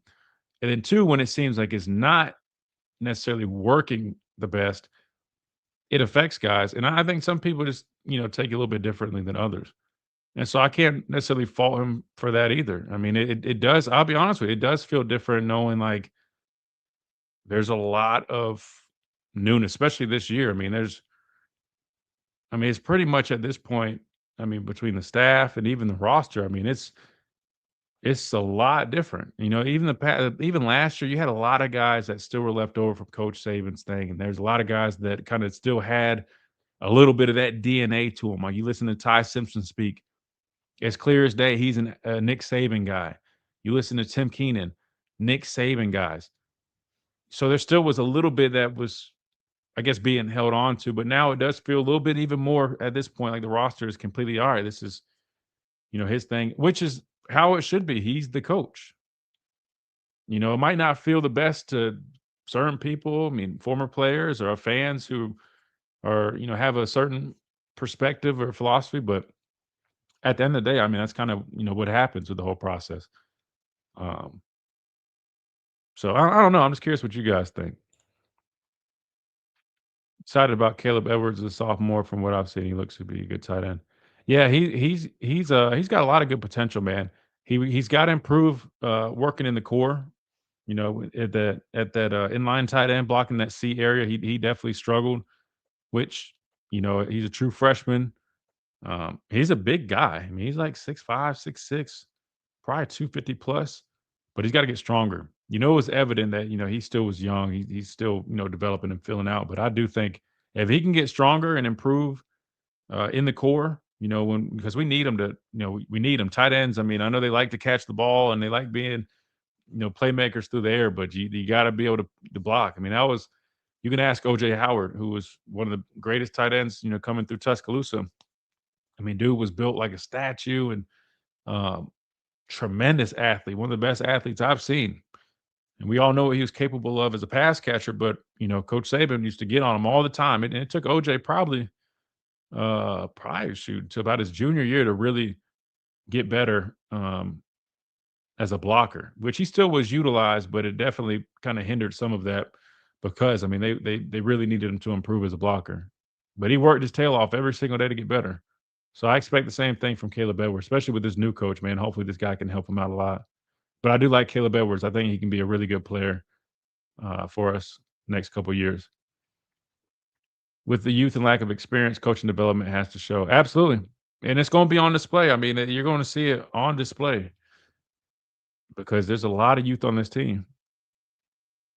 But that's why I like the latest two hires. To me, that lines up with what we've been talking about. Development and coaching has to be, about as good as it can be. And in my opinion, the hires that they made, the last two hires, they feel, in my opinion, to be hires that can help in that area. I think both those guys have solid resumes in terms of that.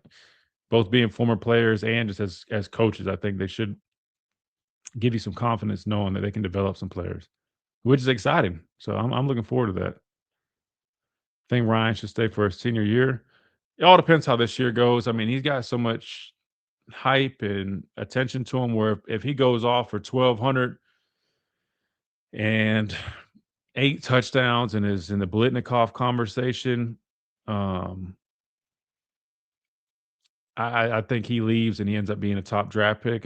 Of course, that's going to be a little bit of a blemish on his resume. The sophomore season, the drops, but there's no denying it. People know the talent. They're going to go back of, well, his freshman year he was electric, sophomore slump, but then if he goes all this year, he's going to end up getting a high draft grade, and I imagine he leaves. Somebody said he got engaged. Did he get engaged? I don't think he got engaged.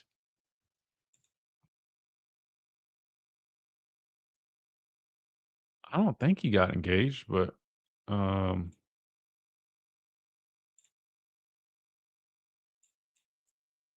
let me see. I can try to pull it up. Wait, that was legit? That he actually got engaged? I thought that was just like a Valentine's Day picture. Congrats to him if he did.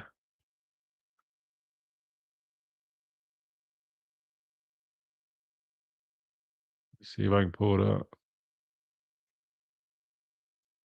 Our guy Adam back with another super chat. By the way, Adam will be joining us Thursday.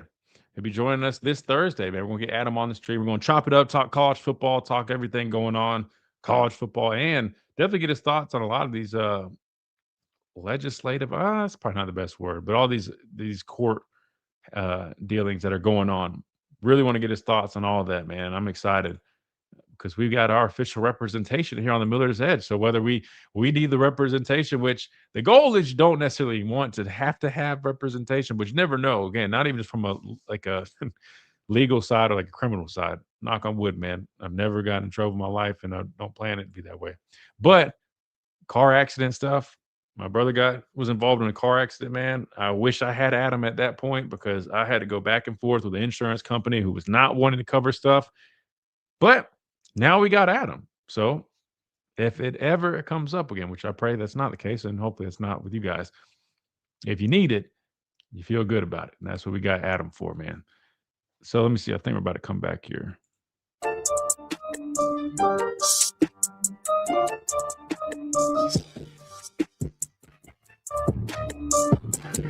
And welcome back into this Monday edition of the Miller's Edge, Tide 100.9, 1230 WTBC.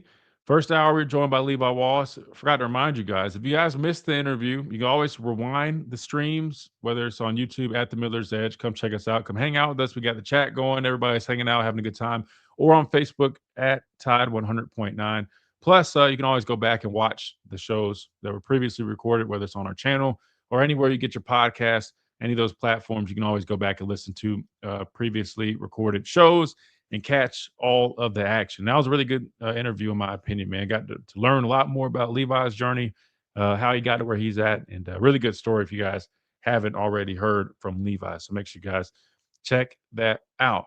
And then we were talking a little bit about this whole situation. Some, I guess, I wouldn't call it controversy, but some discussions being had about where Alabama's at in terms of putting the team together and the players that we're bringing in, all that stuff. So that's where we're at now.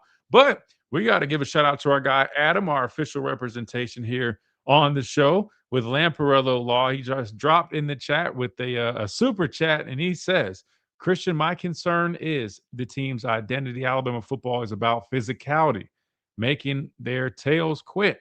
I worry that DeBoer is embracing more of a finesse style than physicality. While a great coach, I worry he might not be the right fit at Alabama, which I feel like that's a question that I feel like some fans have definitely posed that. And I think, listen, if you talk about just some of the showings that we've seen, I would say it's a fair question to ask. But let's just start with the first part with the team identity. To me, that, and we've talked about this, but that was probably what was lacking, especially last year. I'll just stick with last year for now. There just wasn't too much of an identity, in my opinion. Like offensively, didn't have a great identity there. Initially, outside of the Florida State game, for that stretch of, I can't remember the exact schedule, but it was about 4 or 5 games.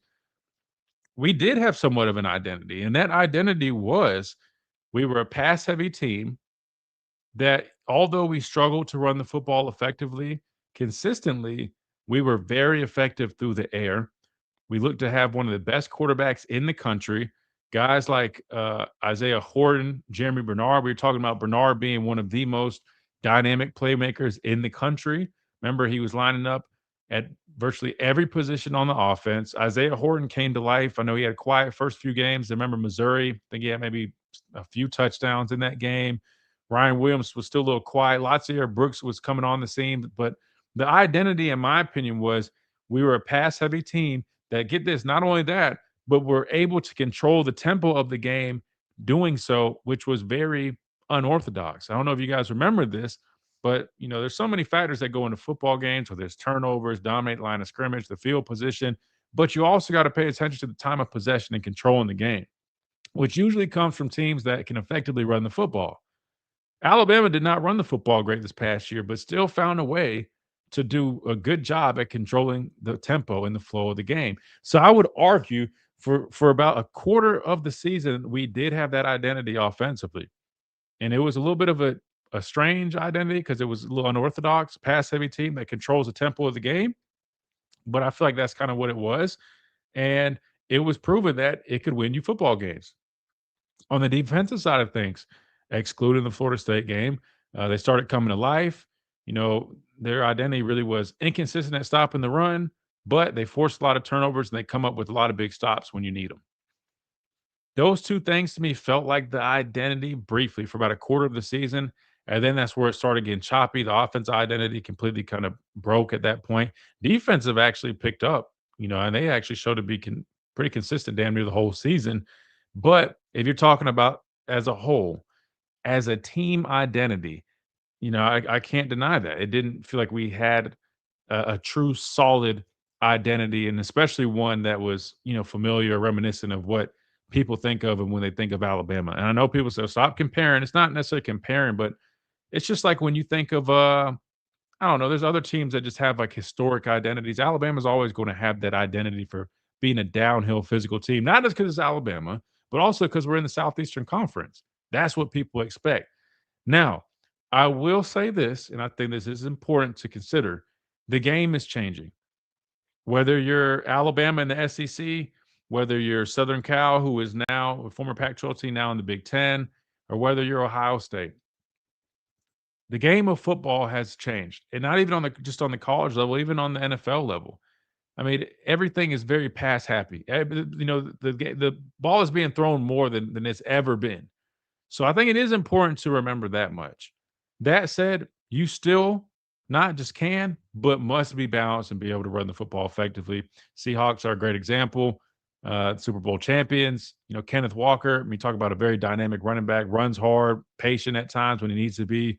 Great body control and balance. Hard to bring down. Great burst and explosiveness. Listen, you just got to be balanced. So, to Adam's point, to put a bow on it, because it's a very long-winded way of saying that, it does feel like the teams over the past couple of years have, and I'll say this though, I don't even think it was. I think even if you go back to maybe the final year or two of Coach Saban's years, I feel like you were seeing a shift in some of that physical identity that we once saw. So I don't think it's entirely on the new staff, so to speak, because I think if we're being honest here, the physicality hadn't looked at the same level maybe in probably, I don't know, maybe 4 years at this point, at least. So, with that said, Adam, I get the concern. I totally do, and I respect the concern for sure. I mean, I think it's fair to question that, with the performances that we saw in the SEC championship game, Indiana at Florida State, which when people like to bring up, well, Alabama got blown out with Coach Saban. All right, and they always go back to my final college football game, which I couldn't play in because I had a torn hamstring. Only thing my argument there is we were undefeated that whole year in the final game of the season where a lot of dudes were checked out, flirting with agents, doing a lot of, extracurricular stuff out in California when we were supposed to be locked in and playing the game. We had a bad performance. And I would say more so it wasn't like us getting like out physical. We really, not to put it on certain people, our quarterback was very turnover prone that game. We had our secondary guys playing with bad eyes. One guy, I'm not saying any names, looked like he kind of faked an injury because he got beat. So a little bit different there, but still, I get the question 100%. But I would just say this, Adam. This year is probably going to be the first year that Coach DeBoer has had more of his, not probably, it is. This roster is his roster. Hardly any guys that Coach Saban recruited. This is year 3 for him. He just brought in more handpicked coaches that he hopes can come in and yeah, you said it, not me, Adam. He's brought in more handpicked coaches. So this is my thing, and there's nothing wrong with it. It's a great question to ask, but I think the fair thing would be wait to see how this year goes. Wait to see how year 3 goes because he's going to have his handpicked quarterback because either Keelan Russell or Austin Mack are going to be the starting quarterback, right? Those both are his handpicked guys. Austin Mack over at Washington, Keelan Russell here in Tuscaloosa. All the guys that left in the transfer portal, those are all pretty much Coach Saban guys. This roster is like 98, maybe 99% his guys, if I'm not mistaken. So let's see how it looks this year. And then I even take it a step further. It's going to be a young team. So I think a true test would probably be after year 4, kind of seeing how things look. If you really want to give him the most fair assessment possible. Now, that is a long time, and that's a lot of time. So I get that part. But I think if you want to give like a full fair assessment to say whether or not he gave everything he had to see if it would work and then to want to grade it off of that, I think after year 4 is probably the most fair time frame, in my opinion. Because that gives him like a whole process of he recruited guys all the way up to their senior year. Hopefully they're retained. Plenty of time to make change on the staff, which we've seen, etc. But in my opinion, now I'll wrap up by this. Sorry, I know this was a very long answer, but Adam's very generous with the super chats, so I like to give him every bit of my answer. I can't say right now if I think he's necessarily like the perfect fit or not. Again, I think 4 years is kind of the fairness in doing that. But what I can say is through 2 years, I would say this, and this is my honest assessment, like just being straight up. I think he's a great coach. Players love to play for him. Him and his staff, and I'm not saying that to like take credit from him. I'm just being honest. Like his staff deserves a lot of credit for the recruiting they're doing. He does a great job himself, don't get me wrong. But there's a lot of people that help those wheels keep churning. There's a lot of people that were carried over from Coach Saban's staff. A lot of people that he brought in, like is it Jatavius? I think Sanders does a phenomenal job. Courtney Morgan does his part. Anyway, they recruit really well. There's so many great things that he's doing, and he's shown he can win big games. His first year beating Georgia, like all those boxes are checked. And then if that's the case, I mean, why wouldn't that be a good fit here at Alabama? But here's the but, and we're just being transparent here. The fashion in which we've shown up for a few games over the last couple of years has definitely had in my opinion, at least for me, made me question a little bit. Like, man, like is it a culture thing? Like how are we letting our guys show up like that? You know what I mean? Like because OJ had put out a tweet not long. OJ Howard. It's like you're either coaching it or you're allowing it. And that's so true. You're either, let me say it again, you're either coaching it or you're allowing it. It's one or the other. And so again, and it's not many. I mean, you're talking about just a few games this year, a few games last year. I get it. But if I'm being honest with you, that's the one thing if there's one blemish or something I could point out, it would be that. Not that we lost games. Again, you guys know me, how I work. I don't care if you lose a game. I'm a realist here. I don't expect us to win every single game. That's not realistic, especially in this landscape. That is not happening. But we got to be more competitive when we do lose games. We have to, because that to me has been probably the only thing that bothered me as a former player, especially. It just bothered me. The lack of physicality and then looking like we just kind of had our will taken from us. That's hard to see. You know what I mean? Like it just is. That's just me being honest. But outside of that, I think it can work. But I'm going to save my full assessment for another year or two because I think that's the fair thing to do. And I just know he's got a lot of stuff that he's working against or working with. And yeah, that's just my 2 cents. So, Adam, we appreciate that super chat. And for all you guys wondering, how do I get some official representation like Christian over on the Miller's Edge? I want to be a part of Lamparello Law and everything that Adam's doing. Well, make sure you guys check out Lamparello Law, education and advocacy, again, founded by our guy, Adam, attorney and professor. Again, Adam at Lamparello Law will work with high school, college, and graduate students on academic and career success, providing mentoring, exam and test taking preparation, subject matter mastery, application strategy, personal statements, resumes, and long-term academic and professional planning. He also provides legal representation for students, faculty, and athletes, and former athletes like myself in academic misconduct matters, First Amendment cases, name, image, and likeness issues, and all criminal defense matters, known for representing those clients with genuine care, passion, and relentless advocacy. If you guys want some serious guidance and strong representations like we have, check out Lamparello Law, 201-317-5115, or check out the website that will be launched officially very soon, lamparello-law.com, to get even more information. Again, that is Lamparello Law, education and advocacy with our guy, Adam. So, really good question. And that means it's due for a break. So we got to hit a quick timeout. When we come back, we'll keep on rolling right here on the Miller's Edge, Tide 100.9, 1230 WTBC. A lot of great conversations going on today, man. A lot of good stuff going on in the chat. Check us out at The Miller's Edge on YouTube, at Tide 100.9 on Facebook as we keep on rolling after this quick timeout. Don't go anywhere. We'll be right back.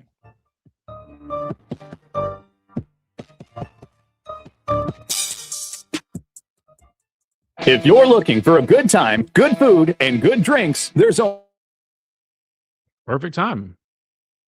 Perfect timing on Adam's part because I literally just had that ready to roll. No, seriously, thank you, Adam. You're literally like too kind. And speaking of that, I tell you guys all the time, man. Everything that we're doing here, any contributions, whether it's super chats or anything, I told you guys, like an investment, we just ordered. Excited to say this now. It's not here yet. Even though I'm like, man, setup actually looks really good today, man. I finally got some good stuff going, but not good enough. The reason I say that is we just invested a lot, into a new setup. So the presentation is going to look even better. So we got a whole new camera setup that's it's like official professional camera setup that way, since you guys enjoy watching your boy on the streams. Gonna make sure that quality is nice and crisp. You can see every little detail on my beard and mustache. So I'm excited for that. Probably won't be all configured and all that stuff until might be Friday, because I think a couple of the things that I had to order won't be here until then. But I'm fired up, man. So hopefully it's gonna be looking crisp, clean, and like I mean, I might have to take some time to kind of get it all figured out, but I'm excited, man. Quality's going up. I'm still working on the whole I forgot the whole mic thing. I forgot the aux mic, I think is what it's called. I think the quality's gonna be even better with that. So just know, man, production is it's gonna be fire. It's gonna be fire. It's gonna be fire. Big shout out to all you guys, all our supporters, man. And if you haven't, make sure you guys hit that like button, because that also helps us out too. That just helps push us more on the algorithm, helps more people see the show, which helps more people come hang out, which makes the chat even more fun and interactive. So make sure you guys smash that like button if you haven't already. We appreciate that. And share the stuff too. If you guys have X, Facebook, all that good stuff, man. That always is very helpful. But I appreciate everything you guys do, man. Question would be, who will we even get if we let go? I don't like when people ask that question, man. Here's the thing. I get where it comes from, because like, you're not wrong. Like, there's not many just coaches out there that, like, it's not like you just have your pick and all these great coaches just floating around. So I totally get it. But the other perspective that I have is when people make it that, like, there's also a world where you can take coaches from other places. And sometimes when I hear that question, it's almost like, I hope people remember, like, this is the University of Alabama. A lot of people, yes, probably scared of, following up Coach Saban. But now that he's been followed up, best believe people will be running for this position the next time it becomes available. I can guarantee you that, because now they're not following the man, they're following the man that followed the man. And dude, I don't care what anybody says, man. I don't care what it's like now. This is that and the third, man. This is the University of Alabama. We can get good coaching if that ever is the case, regardless of how it happens or when it happens. You know what I mean? Like, Alabama's never going to be begging for a coach. Believe that.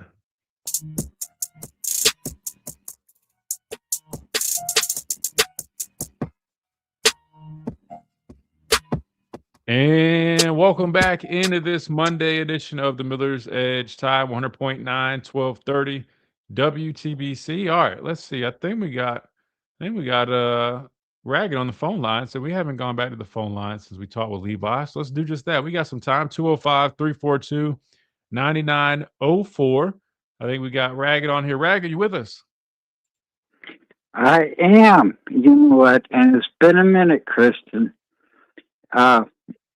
Alabama, what I would like to say on this show, X's and O's, this is going to be a shock for Alabama, and I've seen it coming these last 2 years. This is no longer the old tradition, smash mouth football anymore.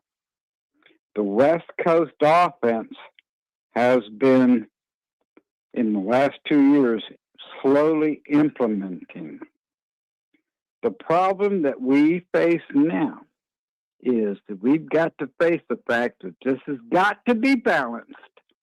And the key to winning right now, and I want your opinion on this and anybody else that wants to chime in, you've got to have a running back and you've got to have the fullback. You've got to have that set because this is becoming the Bill Walsh West Coast offense. Well, I'll say in terms of a fullback, here's the thing. It all depends on what system you're running, right? And there's just not many systems nowadays, including on the pro level, that utilize fullbacks. I know Seattle, they implement, the fullback here and there, hence why they drafted Robbie Oots. If you're lining up an I and a lot of pro style sets, which we don't do much of, yeah, it would be important. But the reality is you just don't see much of that in today's game. Now you see a lot of H-backs, which are kind of like the new version of fullbacks, but they're really just like off-ball tight ends, guys that can line up in the backfield some. Normally they're kind of lined up, but we used to call them like the sniffer. That's the position name that we came up with, or at least the position that they would be in on the field relative to where they were at. They'd be working across. If you're talking about like split zone, they're still in that C area, but they're off the ball. They're working back across to go kick out the defensive end, outside linebacker. Yes, it is important to have those types of players, which we do utilize. I mean, if you go back to 2023 or 2024, Coach DeBoer's first season with Robbie Oots and CJ Dupree, they did implement, 12 personnel sets when they were running the football. Now, the running game looked a little bit different because you incorporated Jalen Milroe and his ability a lot more. But I do think I'll say this. I don't know if I'd necessarily say fullbacks, Ragged, but I will say tight ends are instrumental regardless of what you're running, whether it's, a West Coast style offense or even more pro. You need tight ends, whether it's in the passing game or the running game. But I'll say having an effective tight end or two is key. And I think if we could have a guy like Caleb Edwards, somebody brought him up earlier, improve as a blocker in the running game, I think he's a great addition in the passing game. We saw that his freshman campaign. He struggled, run blocking. If he could, really progress as a run blocker, if Josh Ford, the transfer from Oklahoma State, can be a physical guy, which I think he could be, he's definitely got the size for it, that will be, game changing in terms of our ability to run the football, which to be honest, I don't think that we had great blocking from our tight end position this past season, which also played a role as well. So I can agree with you on that part. Fullback, though, we don't really see a whole bunch of in today's game. Well, we don't, but it is definitely a key. I mean, if you go back and you watch all of the West Coast style offense, which I actually feel is trying to be implemented here in the South with this coaching staff, I think we have the players that can do it. My question would be, who is going to be that fullback that can smash mouth and block? Because we got, the coach that just came in to do the tight ends. Yes, I mean, because Richard Owens. Yes, and you've got to have a tight end that knows where to go to be there for. Hey, if none of the receivers, wide receivers, are open, that's that go-to guy. I mean, gosh, give me a Travis Kelce type of guy. Give me a Dwight Clark going all the way back to Wallace. These kinds of guys are important for that offense. And because, yes, they could block. But I think 100%. I'm just concerned about our running back room.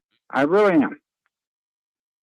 Yeah, listen. I think it's just a terminology that we're a little bit different on, right? Because you're 100% right. The tight ends are some of the matter of fact. I think somebody just mentioned, and I was reading something, but they were just saying tight ends can be literally some of the best players on your team. And I couldn't agree more. And me and my dad have been talking about that for years. If you look at any good NFL team, they always have really good tight end play. It's your quarterback's best friend. They're like a security blanket. Um, whether Well, it's the there you is. have there's two different types of tight ends. That's why I was saying. I think it's just when you use the word fullback, it might throw some people off because traditionally a fullback is what you see out of the likes of like a Mike Allstott. Their guy, it's like a second running back almost. That's your lead blocker for your back. So I formation, I near, Rat, far, king, queen, set. Rathbone. You know, Right, let's, but yeah. but Roger the, Craig to follow. I mean, I can see it coming. This is going to be a very interesting year. So, yeah. and you know what? My lead guy with this type of scheme and system, I'm going to go with Mac. Mac, are you talking about a quarterback now? Yep, quarterback. Oh, okay, so you're I saying think lead. I'm sorry, I'm thinking you're saying fullbacks. When I hear lead, I'm thinking of like lead blocking. You're I saying know. I know. I'm just trying to save you some time right here. I really believe that Austin Mack is going to be the one to at least get us going with this new scheme. And our defense is solid. It's going to be yeah, okay. yeah. Well, yeah. I mean, there's a lot of question marks on defense replacing virtually the whole front seven. That I'm curious to see how they look. I think secondary wise, you definitely have one of the best secondaries in the country without a doubt. I mean, you probably returning more production and experience than anybody else. We can all agree on that. But front seven wise, I mean, I will say this: the defense has been solid last couple of seasons. Not perfect, but they've definitely done some good stuff. Definitely played some solid football enough to win you some games or help you win some games. But I will say, it's hard to say how they're going to look going into this season, just as of now, because there's just so many new faces on that front seven where we don't even. I mean, all the linebackers are all new. You lose Tim Keenan, you lose LT Overton. Um, Really, the only guy returning on that D line is London Simmons, who played significant snaps. Then Jamarian Latham coming back is big. And then you got Yonze Pierre at the edge spot. So there's a lot of new faces. Okay. We'll have to see kind of how that looks. But yeah, I mean, I'm excited. Spring will give us a lot of answers. It sure will be. And it gets back to the point where we need these coaches to develop our players. Set them aside. Show them what they did wrong on that last play. Teach them, train them. If they're hungry, let them go and learn. We should never have lost Formby. We should never have lost Horton. This is a problem with coaching and developing. But I really feel, here we go, it's a new face for the Alabama Crimson Tide. Roll, Tide, roll. Thank you, Ragged. We appreciate it. We'll end on that because we got to get out of here, make room for Wyatt coming up next. Big thanks to everybody who hung out with us today over on the streams, all of our listeners via Tide 100.9, 1230 WTBC. Always thankful for all you guys. And of course, Chase and others behind the glass putting on the show for all of us. And also our guest from today, Levi Wallace. Tomorrow we got Clint Lamb at top of the hour. We'll talk with him, get the latest on everything going on and more. And we'll look forward to hearing from you guys as well, right here on the Miller's Edge, Tide 100.9, 1230 WTBC.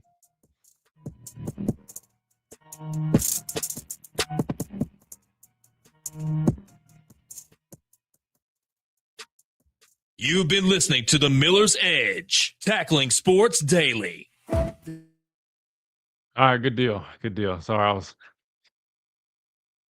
oh man. Maybe he didn't hear what I was trying to say. I was trying to tell him he's right about the tight end thing, but fullbacks just don't really. You don't see traditional fullbacks. I know Rag normally talks a lot about the old days. He talks a lot about like wishbone and wing T, and it's just not very modern. Modern day football. But Chase, I appreciate you, man. But anyway, that said. He's right though. Tight ends would be huge if we could have some good tight end play this upcoming season. I think that'll help out our new quarterbacks big time, man. Matter of fact, we need for that reason alone, helping out a young quarterback will be will be huge. But defensively, I think it's just early to say kind of how we're going to look because I'm be honest with you. I mean, front seven wise, I mean, I like London Simmons a lot returning. I love Yonze Pierre returning. I love Justin Hill. But if the this is it, I'll just leave it on this. I say it every time, and I just think the more you view it from this perspective, you'll see why some of those question marks are just you got to wait and see because even with guys like Tim Keenan, who's a good football player, right? Eats up blocks, does everything you need him to do at nose. LT Overton, people can talk about him not finishing on sacks, but if you go watch his tape, he was a very, very instrumental football player on that defense. Very productive, not only pass rushing, but even in the run game, right? I'll pull up the tape and I'll show you. You're having to replace those guys. But let me take it a step further. Even with those two good players, there still was a lot of people, and rightfully so, that talked about and complained about the defense still wasn't to the standard, right? That's not coming from me. That's coming from all of our listeners on this show, fans, whoever, who always taught about stuff like that, lack of physicality or not, being consistent enough and stopping the run, all that. So my thing is, I think about is, well, if you had quality players like that and they weren't doing it, I'm just a little bit hesitant knowing we just brought in a whole fresh crop of guys that, in my opinion, just haven't, lived or shown anything for me to believe that they're going to be that much better than who we just had. Not saying they can't. I'm just saying that from what I've seen on tape, I haven't seen enough to say, oh man, this guy's going to be that much better than LT Overton. I haven't seen that. Or this guy's going to be that much better than Tim Keenan. I haven't seen that. I think they've got a lot of good potential, but I haven't seen that. And if I haven't seen, there's no way other people have seen that, and they can honestly sit there and tell you that they think any of the people we brought in are going to be off jump like a guaranteed upgrade from what you just lost. That I don't see anything to tell me they're going to be an upgrade. I know the expectation is them to be. Hear me out. Don't get mad at me. Just hear me out. Expectation is that they will be because you're hoping that you can tap into something that their previous coaches didn't necessarily. I'm just saying without seeing it, there's no way you can sit there and say it's going to be an upgrade. You might think maybe ours about good enough to be about where it was last year, but I mean LT's a damn good player. That's hard to replace. But depending on how they use Tompkins, I think he could have a similar impact. Hopefully. But I don't think he's but I think LT was a much better run defender in my opinion. Pass rush wise, I think he probably could get out a similar deal, but in terms of stopping the run, LT's a better run defender than him, going off of both their tapes. I guarantee if you asked any coach, scout, whoever, I guarantee they would agree with that. Green from Oregon versus Tim. Tim's tape is better than Green's tape. Granted, Tim played a lot more snaps. Tim's built different. Green might have more potential than Tim based off of some of the traits that he has that Tim doesn't. But Tim was very solid in the middle, man. So anyway, it's not being negative. I'm just showing you guys how my brain works when I look at all this. But anyway, that said, all right, I got to get out of here. I appreciate you guys per usual. We got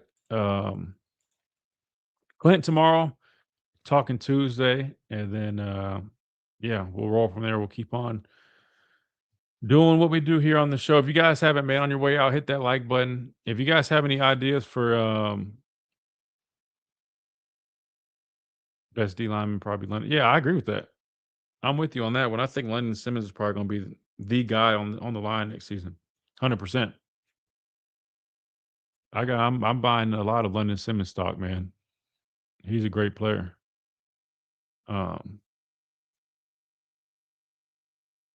So yeah, no, I'm excited about him. Other thing I was going to mention, I don't even want to get into all of this now though, but I forgot who I saw saying this. As much as I like London or not London, Michael Carroll, I think he's going to be a really good player. I think sometimes people kind of oversell, and the reason I say it is people are saying like while he played great, good for a freshman, we got to get him even better because if he plays the same way he played this past year, We're going to need a little bit more out of him. So hopefully the development is there. That was the point I wanted to make, that development is going to be huge, because I think that guy's got a lot of potential you can tap into. But I think some people are writing it up as if he was like top tackle in the country last year. And I'm like, nah, he still had a lot of growing pains, and a lot of youthful moments, but I think he's going to be a lot better. Anyway, that said, we'll pick up where we left off tomorrow. Same time, same place. You guys know the drill. Hit that like button on the way out. If you haven't already, we appreciate you guys. And we look forward to doing it with you again tomorrow.